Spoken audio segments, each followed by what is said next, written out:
limit, different size hole. 3度。 It's really odd. Nobody knows what they're used for. We spoke to probably the world's expert on Lorraine Kitchens, who's done a whole PhD on them. She's reaching the end of her PhD. She still doesn't know.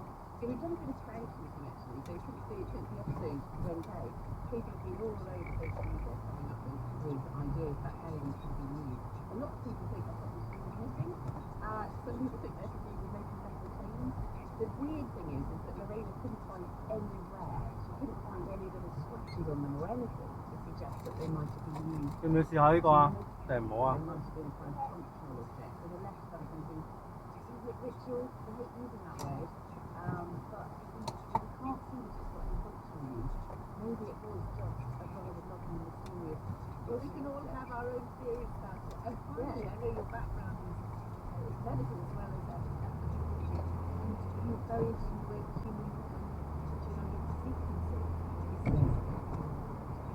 Well, this is the subject of my very first landmark film at the BBC, which was done back in 2008, the Incredible Human Journey, where we literally carried and put together archaeology and genetics. And since then, it's gone crazy. We are now in the era of archaeogenomics, sequencing entire genomes from samples taken from ancient bones. Discovering plagues. Yes, we've discovered that there's 3 big pandemics in history, so the Hong Kong plague, the Black Death, and then the Singing plague. Hong Kong plague? We've got to say happened. So we can begin to diagnose these from ancient diseases before. 邊度啊？ Basically the same techniques that we use for things like COVID testing, so PCR to amplify DNA and the next generation sequencing techniques that actually use that DNA. And I've been writing about this incredible use of the Dexter Brick Institute, which is the biggest biological research in Europe, in London. And they're doing lots of work on all sorts of diseases, but in there there's also an ancient DNA doing thousands of ancient genes projects, and that's been the subject of my research. 因為衝過去撞佢啊！ Plug in there at the end. That's the one. Thank you very much. Take it from the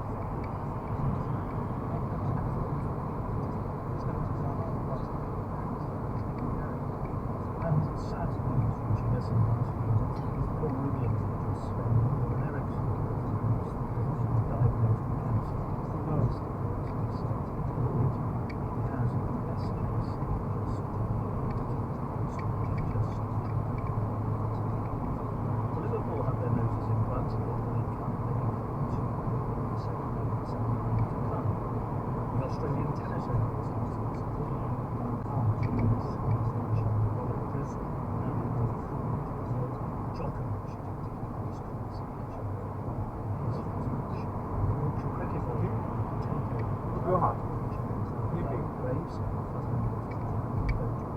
Ah, 呢邊好我覺得。 Yeah, there's lots going on in golf now.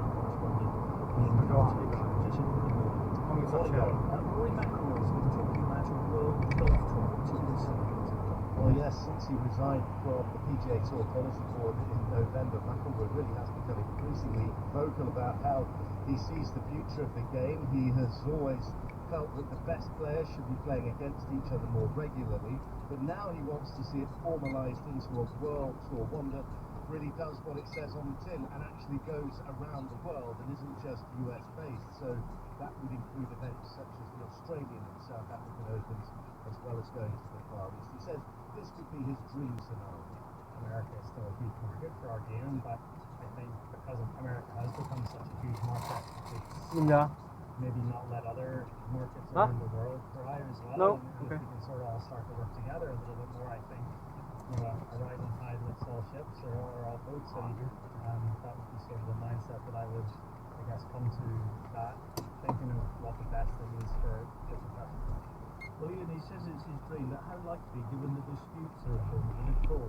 Well, you're right, Gary. There's just so much going on at the moment. The PGA and PP World Tours, they're trying to conclude their deal with the Saudi Arabian PIF. What would that mean for the breakaway and the Saudi-funded LIV Tour? McIlroy would like to see that become golf's version of cricket's IPL, a team format. It could take up a couple of second months in the year around that global tour that he's talking about. LIV, though, have never been stronger, really. If you think about the recent signing of Master Champion John Rahm, I really think, Gary, that 22 to 24 is going to be the year when Norby's future is finally thrashed out, but what it actually looks 좀 더 like 먹어봐. really is still anyone's guess. You okay? The other talking point at this point, Martin Slumbers, Chief Executive of the RNA, the game's governing body, is to step down from his role at the end of the year. He's going to be a hard act to follow. A very influential figure in modernising the RNA, making it more competitive in a commercial sense, but also very much driven by making the game more accessible and elevating the women's game as well. He's going to leave quite a legacy, I think, bringing in new rules on the distance ball course that fly in the face of really fierce opposition, another development on this watch. And he may not be the only leading boss to go, Gareth, because reports this morning of Canada that Keith Kelly is set to resign as chief executive of the European Tour to take up a role in his native Canada, so potentially all change at the top of the watch. Ian Carter, thank you. Tips. 2 for supper, 130, number 11, King of Wood, 240, number 9, Dark Side Prince. 응, Thanks very much, Gary. Now here's Melvin Bragg with news of this morning's edition of In Our Time. Good morning. We'll be talking about Condorcet, 1743 to 1794. An aristocrat educated by Jesuits, he had a genius for mathematics. His circle included Voltaire and Benjamin Franklin. He was a brilliant social scientist and embraced the idea of a government of law rather than man. He put his faith in progress and education. He fell foul of the French Revolution's terror. He was imprisoned and most likely poisoned himself down. It's Condorcet, Richard Woodmore, Rachel Hammersley and Tom Hopkins on In Our Time on BBC Sound and Radio 4 this morning just after 9 o'clock. Back to you, Dave. Thank you, look forward to that, Melvin. And here's the weather. Brighton to the west and south and parts of Scotland today, but cloudy in the west, freezing in places. You're listening to Today on Radio 4 with Omar Rajan and Martin Knight at 6:59. Here's the summary news from James Steele. A former post office investigator is questioned at the public inquiry into the Horizon IT scandal.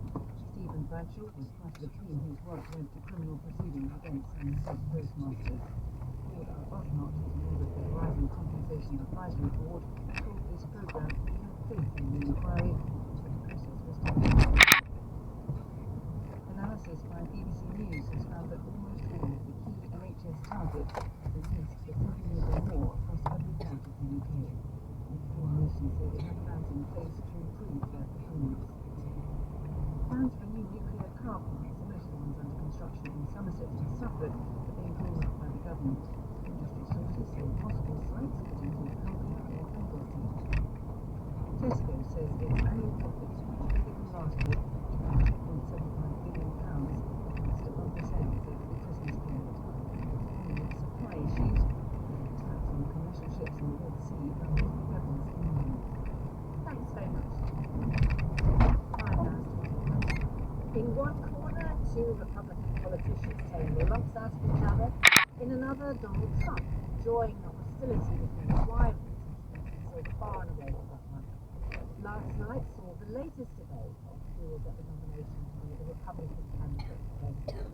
Donald Trump has boycotted all of them so far, with less than and one of Trump's fiercest critics, Donald Christie, has just dropped out of the race. I've been talking to our North America editor Sarah Smith, who told me this was the first time DeSantis and Haley had debated each other one-on-one.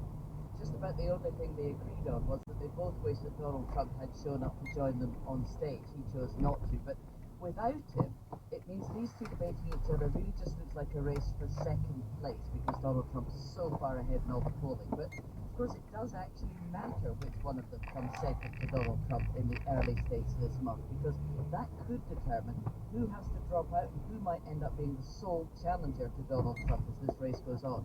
And that's why they were being really tough on each other, disagreeing on policy, everything from the state retirement age to funding for Ukraine. But mostly, they were ripping into each other, accusing each other of lying throughout the campaign.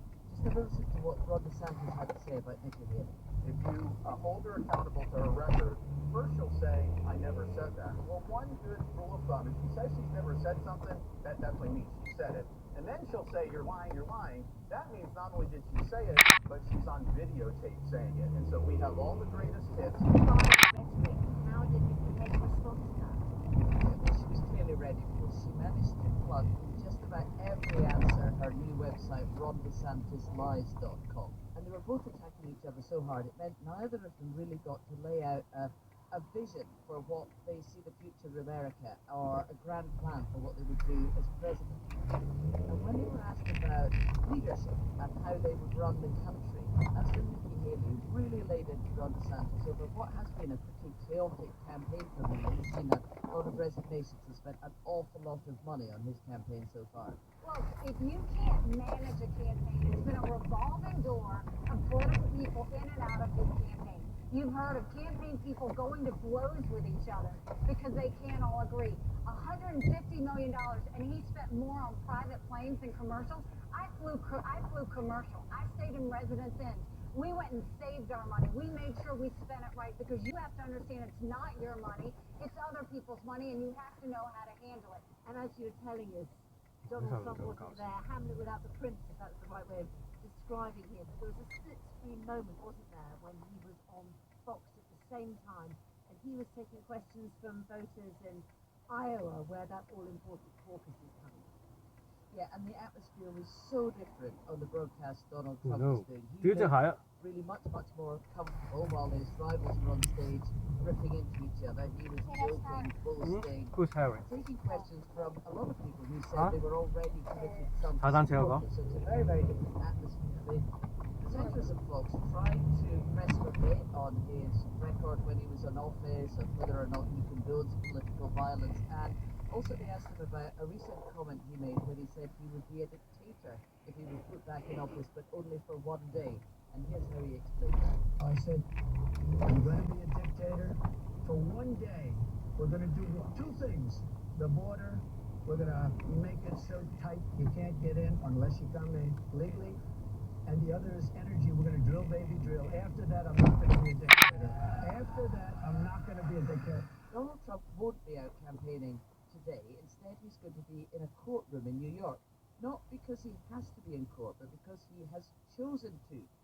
He has now turned his legal problems into such a political advantage. He clearly reckons that he is better off turning up for a courtroom to hear closing arguments in a civil fraud trial over the Trump Organization than he would be actually talking to voters in America.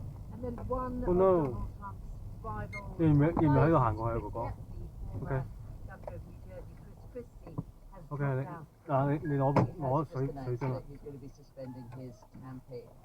That campaign was all about trying to stop Donald Trump. He was the most vitriolically anti-Trump candidate in this race. But of course, the more anti-Trump candidates you have, or the more Trump rivals you have, the more that splits the anti-Trump vote within the Republican Party. So Chris Christie, who wasn't doing that well in the polls, he was coming under a lot of pressure to pull out rather than take votes away from another non-Trump candidate who's polling a bit better.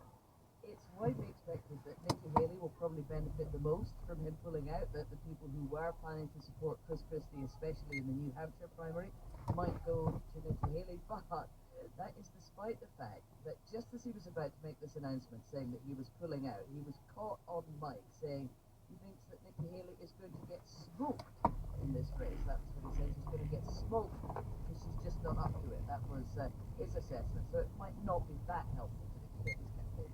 But presumably he didn't realise that he was on mic when he said that. Yeah, it's what's known as a hot mic moment when he was recorded without realising that he was going on air before he then went on to make his sort of rather more official announcement. Sarah, busy year ahead for you. Many thanks.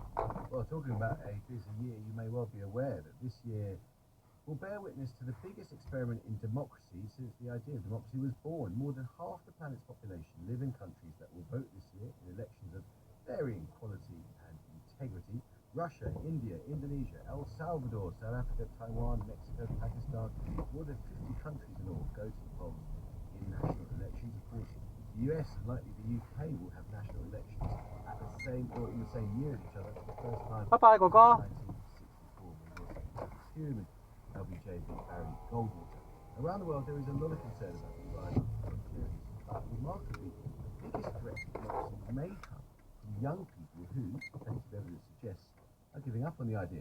All of which motivated us to ask on this week's edition of the same podcast if democracy is dying. Our guest is a man who's thought hard about the subject and comes to some strong views.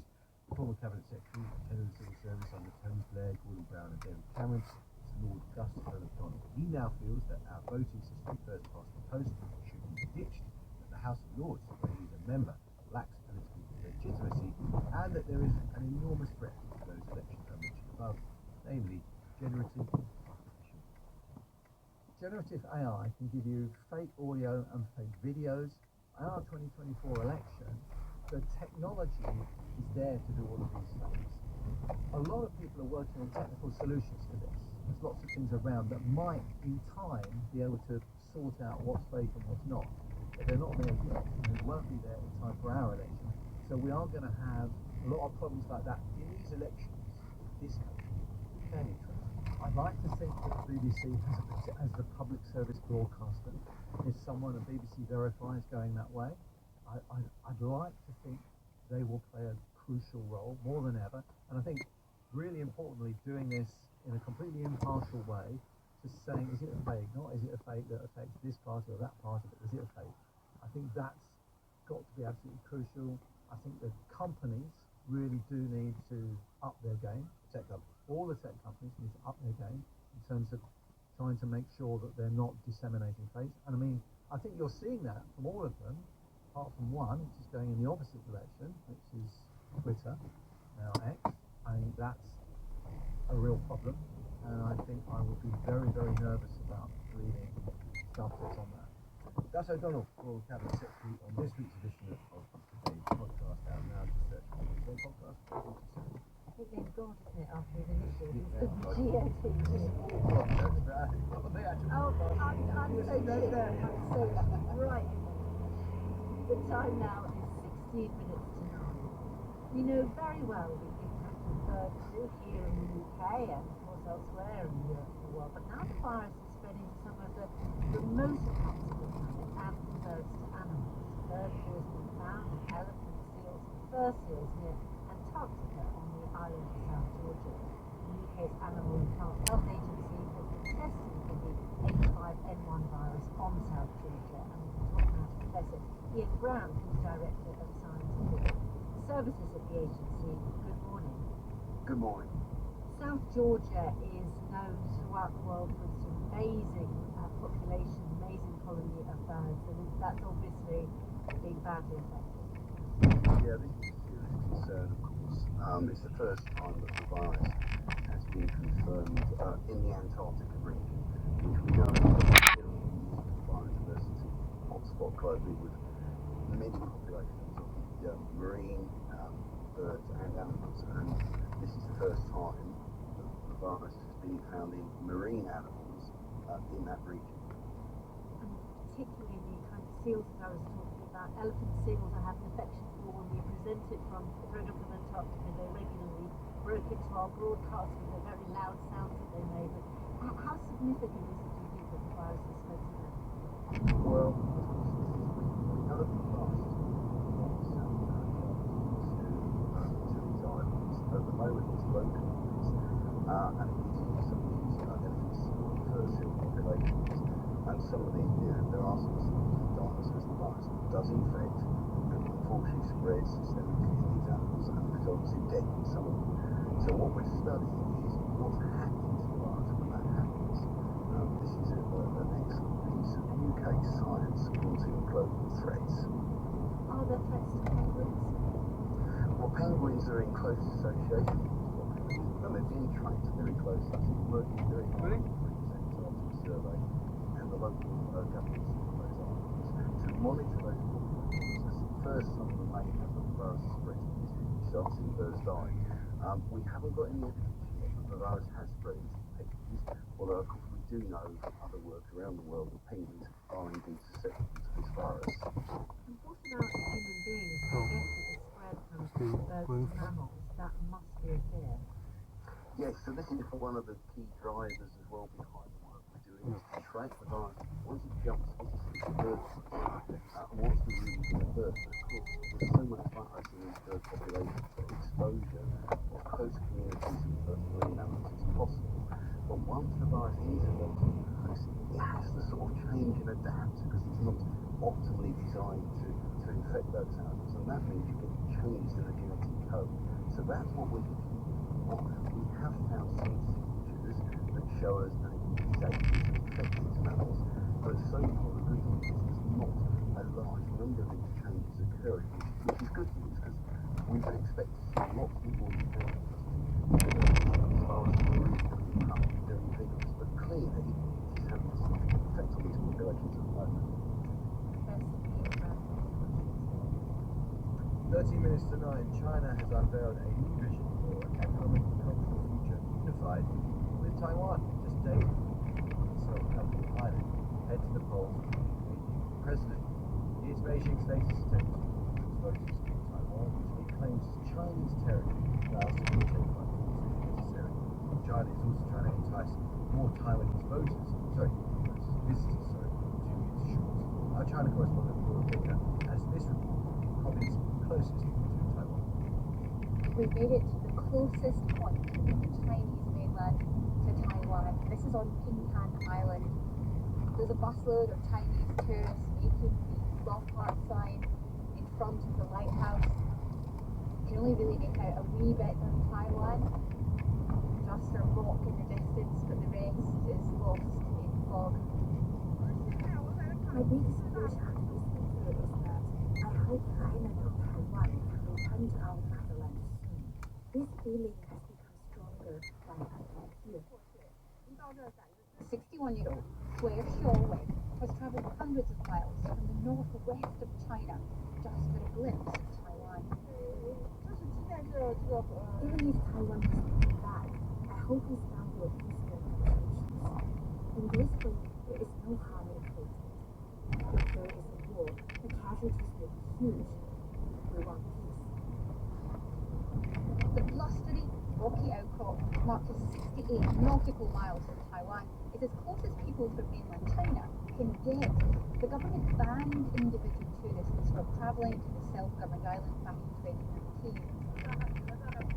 But some who live and work here on China's Pingtan Island rarely think about their neighbour, which is just a few hours away by boat. Dozens of local workers huddled together out of the wind, trying to sort abalone shells for harvesting. They barely look up as they speak to us. They need to keep working to earn money. I don't feel a connection. I have no friends or relatives there. I don't care whether it's reunified or not. We ordinary people don't care. It's up to the officials. We have no wish nor hope. We just want enough to eat. We want a better life. We don't care about other things. I'm walking down what is known as the 3 lanes and 7 alleys. These are beautiful wooden traditional houses bedecked with red lanterns, and each of the shops are selling many traditional Chinese crafts. You've got the Fujian province fishball soup, you've got sugar sweets in the shape of dragons. Many Taiwanese are thought to be descendants of people from this province. Beijing often uses these ties as an argument for integration, as part of a vision for China's unified future, a shining beacon of brotherhood and shared cultural heritage. Yet only a few shops in this street sell Taiwanese goods, despite the island being so close. Do you think there's a special relationship between the people here in this province? Yes, of course. We feel very close. There are communications between the two sides, and in the future we will become like a family. What are your hopes for China and Taiwan? I hope there are closer exchanges via tourism, which can boost trade. I think tourism is important. We can improve relations by enhancing tourism. In an alleyway, Li Haoyu from Taiwan tosses noodles into a sizzling wok as customers on mopeds wait for their dinner. He came to China 7 years ago. Taiwanese noodles have a simpler flavour, he says, he swirls a hot pack over the fire. World headlines about war across the strait do not worry him. He's only concerned with the flow of customers in his street.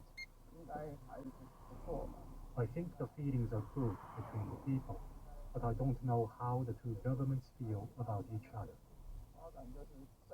I hope ties can be normalized. I hope the two sides can be like two brothers, like a family. As they sing about love on the streets here, many doubt that Beijing will want a war on its doorstep as it battles an economic downturn. China is trying to entice the people of Taiwan to its shores with a message of familial love. But as it continues to carry out raw displays of military power around the island, the sound of warships will likely drown out any acts of wooing. Laura Bickert reporting there. The time now is 7 minutes to 9. We've decided to adopt a river this year, the Avon in the West Country, to follow its health by telling stories from the people who live near the river and love it. We've heard already from people who swim there on the brave impact of New Year's Day, and lots of you have been in touch to tell us about your passion for the river. Charlie Halliday teaches people to fish on the Avon. He wanted to show us a stretch that he knows well near Saltford between Bristol and Bath to see what happens after the kind of flooding we had last week.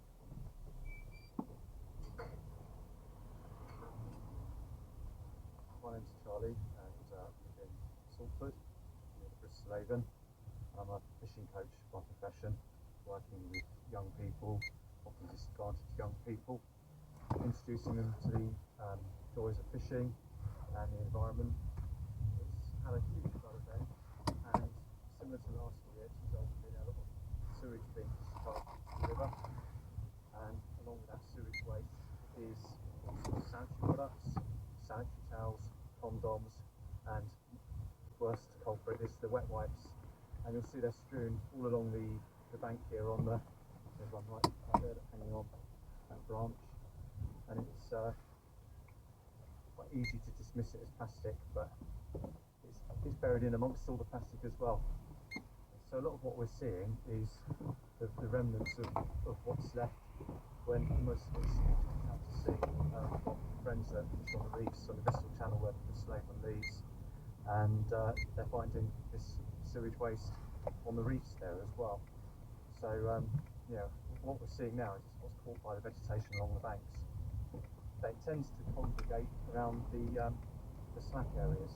If it's in the main current, goes straight out to sea. It's these areas where water dominate there, water swirls around and comes up. And I imagine most of it's actually subsurface. So coming up to this dog leg there, we've got wet wipes pretty much every foot or so, dropping down the water down the bank. 2, 3, 4, 5. You see there here, it's just a wet place around the vegetation, especially around the falls, because they tend to leave them up.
It's all too easy to become connected to the sewage around us. Charlie Halliday, the Brussels Water told us that storm overflows automatically operated last week to protect properties from flooding. They said that most overflows have screens to prevent debris making its way to the river, and now that the river level has dropped, they've arranged for a team to collect plastic, litter and other items from the river. Well, in the programme today was some good news from the world of cancer. Scientists say that analysing a patient's complete set of genetic material can transform cancer care by offering them more tailored treatment. The biggest study of its kind, researchers in England found that combining DNA evidence with clinical data helped improve which drug Let's speak to Dr. Nirupa Murugesu, who is principal clinician at Genomics England, oncology consultant and a cancer genomics at Guy's NHS Foundation Trust. Dr. Murugesu, good morning. Good morning. Have I pronounced your name correctly there? You have indeed. Just tell us, if you would, for those who aren't expert in this area as you are, why this is an important milestone in genomic medicine and indeed in cancer treatment. Well, as you said, I think we have really been able to demonstrate the value of combining genomic data with routine clinical data at scale over a 5-year period and beyond, and so that we can really understand what is happening within cancer. We can find specific genetic changes that were associated with better or worse survival rates. And in addition, we can also look at specific genetic changes that might explain response to treatment or predict possible patient outcomes. And I would say that the investment in the 100,000 Genomes project has really enabled the foundations to be laid for the NHS Genomics Service. And indeed, much of the learning from this project has already been implemented in the NHS Genomic Medicine Service. An exciting prospect, obviously better treatment, saving lives, but potentially saving cash, saving money at a time when the NHS is under great strain. Well, I think for me as a clinician, what this means is that if we have upfront standardised and more equitable testing for our patients, then we can actually identify and treat patients in a much more tailored way. And not only that, but this can also result in new targets being, or novel targets, gene changes being identified. Okay. And what that means is when patients have had standard treatment options, we can also think about clinical trials. Wonderful. Forgive us, Dr. Murugesu, we've got to leave it there, but that's good news on which to end. Thank you so much, really appreciate your time. That is it from us. Our editors today were Joshua Searle and Kirsty McKenzie. The studio director was Peter Wise. Up next, it's In Our Time.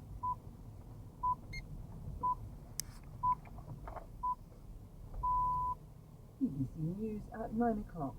A former post office investigator will face questions at the public inquiry into the Horizon IT scandal today. Stephen Bradshaw was part of the team whose work led to criminal proceedings against some sub-postmasters. Lord Arbuthnot, who's campaigned for years on behalf of sub-postmasters, is now a member of the Horizon Compensation Advisory Board, told today there was a presumption that branch managers were guilty. Those investigations were not.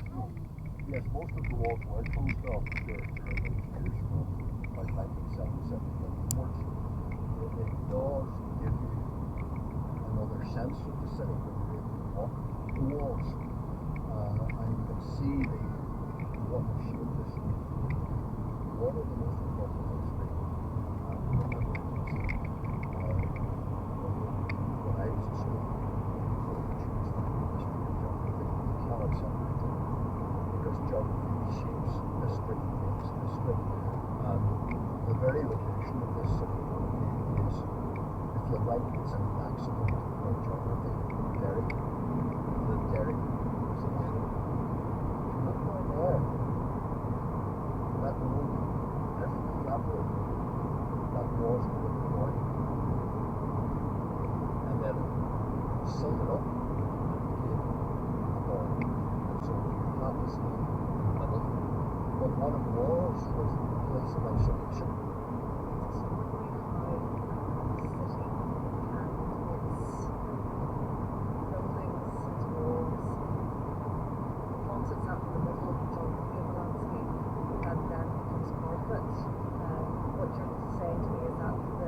Geography and the landscape came first, but then everything else is built around that. Look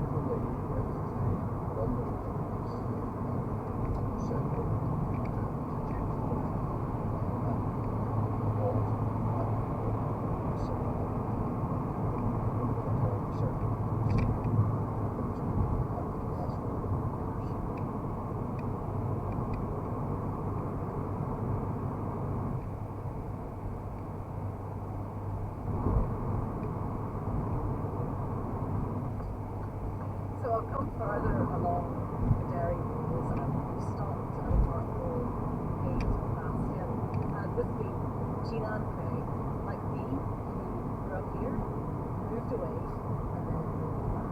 I left Derry when I was 18, and I then moved over to London, where I worked as a therapist for a decade, and I never really thought moving back would be a possibility, particularly in my line of work. It was very London-centric, covering breaking news against politics and red carpets. So it was very much a London job, and it was always a dream to come back, but I just never really realised in terms of job opportunities.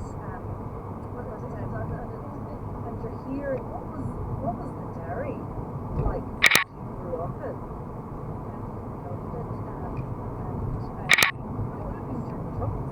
Yeah, it was, but I think as the word was seen out, the Derry Girls, Children of the Derry was actually was our version of normal, and it was a really warm-hearted, community-focused place to be. It was a great size for us. It was manageable. We had all the nightclubs and bars and discos and things that you would have in any other city. And as you saw in Derry Girls as well, our parents gave us a lot of freedom and a normal upbringing. And I think I was coming out the other end of the troubles as well. So I didn't grow up in the depths of the 70s. I was kind of 80s, 90s baby. So yeah, it was a fantastic place to grow up, and I wouldn't have wanted to leave only through study and work took me away, but I'm so glad to be back. And the sitcom has definitely shaped perception of the city. There was a nervousness, there was an apprehension among local people when they heard that there was going to be a sitcom, and wondering what it was going to be like. Were you sitting that first night waiting for it to start with bated breath, thinking, oh gosh, this could land either way? I remember when I first saw the press release in work as a journalist saying there's going to be this new show, Derry Girls, I thought, God, are people going to understand our accents, and how's it going to land? But I was lucky enough to go on set of the first series before it filmed, or as it was filming, before it aired, and they didn't know how it was going to pan out either, how people were going to react to it, but you just knew, even watching scenes being filmed, just captured a moment in time, and it was so Derry, but it was also so universal to growing up anywhere and being a teenager. Do you feel that has changed how the wider world sees the city? We've always known what it's like, and there is very much, even within Northern Ireland, a sense of Derry that only Derry people hold. It's a bit isolating actually for other people in Northern Ireland, because we have a great pride in the city. I always had that. I was accused of having civic pride always when I lived away from Derry. Do you feel that has changed? How other people see it? Are they in on the secret now? As I walked past the Derry Girls mural earlier today, people stopped twice to do photographs of tourists coming to see it, and that is just music to our ears here, isn't it? It's such a joy for other people now to see what we've always been banging on about Derry. And I don't even know if you can encapsulate why we have this pride in the city. I think it's anywhere that's been through really troubled, adverse times, and events like Bloody Sunday really galvanised us, and people fought so hard for civil rights here and for economic progress here, that we just have this great sense of belonging, and we want Derry, we're rooting for Derry. People that are from here wanted to do well, and we want other people to see that too, and they really are. I feel starting to see it now, and I love when friends from England come and visit me here, and I take them around the walls and I show them what we've got here, and they find it magical too, or they certainly tell me that anyway. I've just come through one of the gates of the walls, Farringdon Gate, and I'm outside a busy shopping centre, and the traffic is around, and the feeling that the walls, while ancient, are very much integrated with the contemporary bustling city life at the moment, and very much also linked with tourists. And the thing that I find quite incredible, which I didn't see in all my years of growing up here, are men standing on yellow jackets with city walking tours. And Mickey Rooney, you're one of these guides. We're holding you back actually from taking somebody on a walk at the moment. It's incredible to interest to meet somebody who grew up here. Yeah, well, considering we now use schedule 4 times a day, 364 days a year, We have people coming from all across the world, and they're interested in the city. They're interested in the history. They're interested in the dairy goods. They're interested in the music and the culture. So you get a wide cross section of people from various nationalities who've moved into the city. And what are they interested in hearing about? What's the story of the city that they want to know about? Well, you get a mixture. You get people who want to know more about the more recent history of the Troubles, the Good Friday Peace Agreement, John June, etc. You also get people who are specifically here because of the dairy goods and they want to learn and walk where the dairy goods was filmed. And you get people who are here for a cross section of that. I think as a city, it's growing as a tourist destination. If you had told me years ago that we would have traffic jams with tour groups on the walls on any given day during the city, we would have said you were crazy, but that's happens today. And for you, growing up here, what was the city like? Well, I was born in 1960, so I grew up through the Troubles. I left the city in 1979 to go to Coventry, and then came back about 15 years ago. And I've been working in various different industries, but now I'm sort of semi-retired, so I'm going back to the industry which I first started working at in London when I worked in tourism in London. I'm sort of bringing it back now and reliving what I did years ago, and enjoying the feedback from the people who hear the story of the city. And when you were living in London, did you have... 我擺咗你個電話嗰度啊，咁我哋用你電話睇，即係你 WhatsApp 嗰度。I don't have any bright blues left, or I don't have any bright reds, but I've got this kind of rosy red, or I've got this like burgundy, you know. So I suppose it's educating kids about our theory and about Vista as well. The wall here, the girls and the younger fella as well, the colours are very bright. You've got very bright purples, greens, yellows. Even the faces are done in different shades. Yeah. Do you have to touch it up every so often? How long has this been up now before it's had a bit of a makeover? 2019, so 23, 24 now, 5 years. You can see all the reds and going, the lips, for example. But again, though, it's this idea of the artwork, the value of artwork.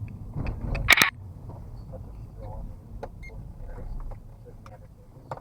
Whereas in the more modern stuff, I feel that why not change it? 5 years, 10 years is probably far too long for a piece of art to stay in a community or stay in a thing.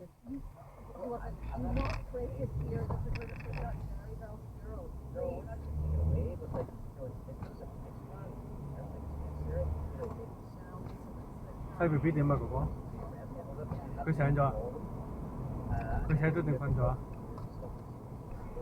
醒咗 ，OK。Whenever it gets too off, Look over there.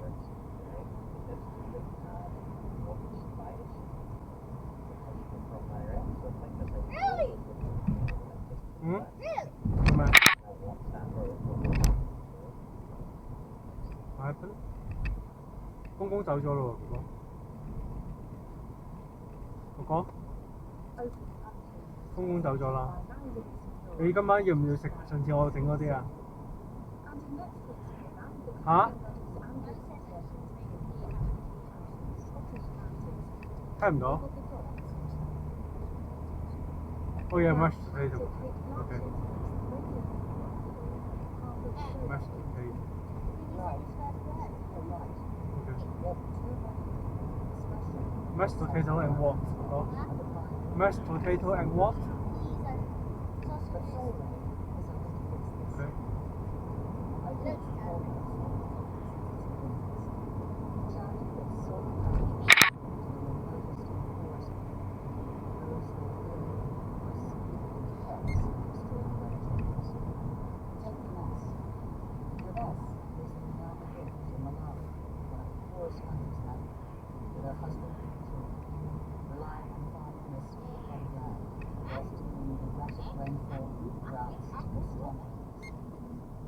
Sometimes there's an abundance across this part of Africa.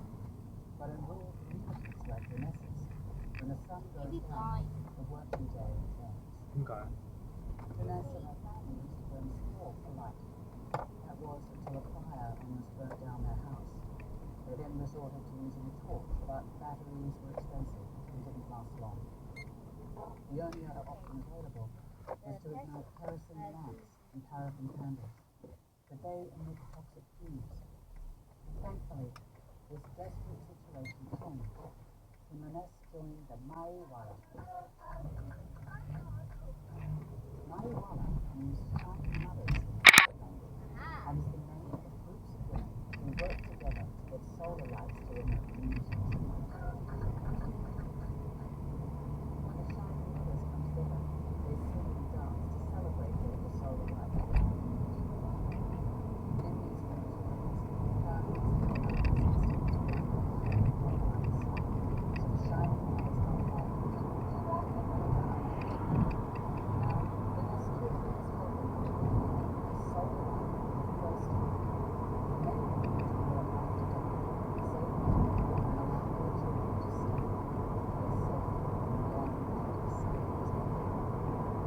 有喺電視嗰度睇過，其實你要唔要喺電視嗰度睇個 documentary？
咩啊，哥哥 ？OK？ Are you OK， 哥哥？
講多次。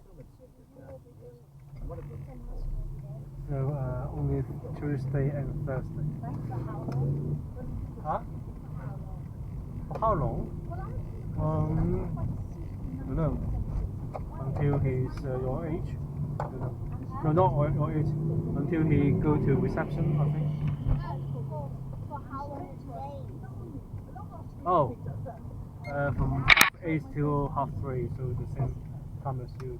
哥哥，你下個禮拜開始要準時啊，因為細 B B 要準時翻到去嘅話，你就要準時翻到學校，知唔知啊？哥，你早啲翻到去啊！如果唔係細 B B 遲到啊。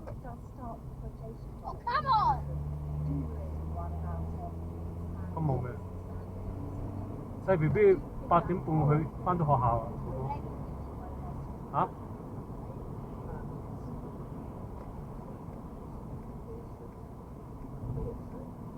細 B B 8點半翻到學校。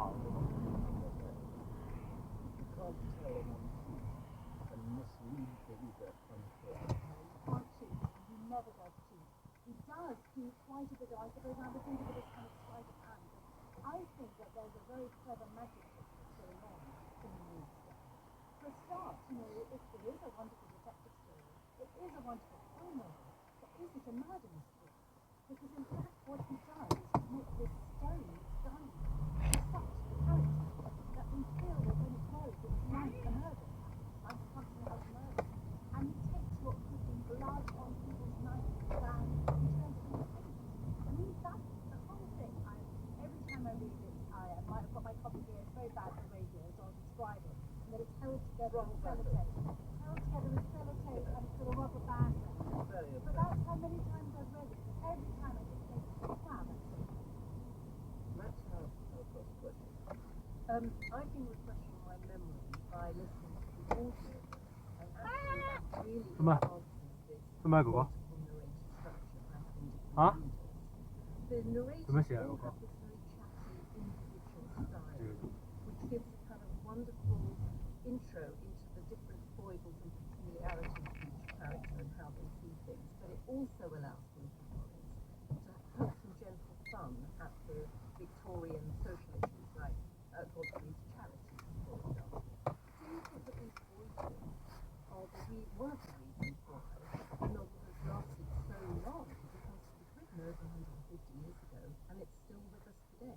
Great question. I would definitely think that. And I think Wilkie Collins himself said it goes on. He never felt forced to me. I think he does that almost naturally. And what's really interesting about this book is it's not I embodied him, is it? I think we could all learn from him.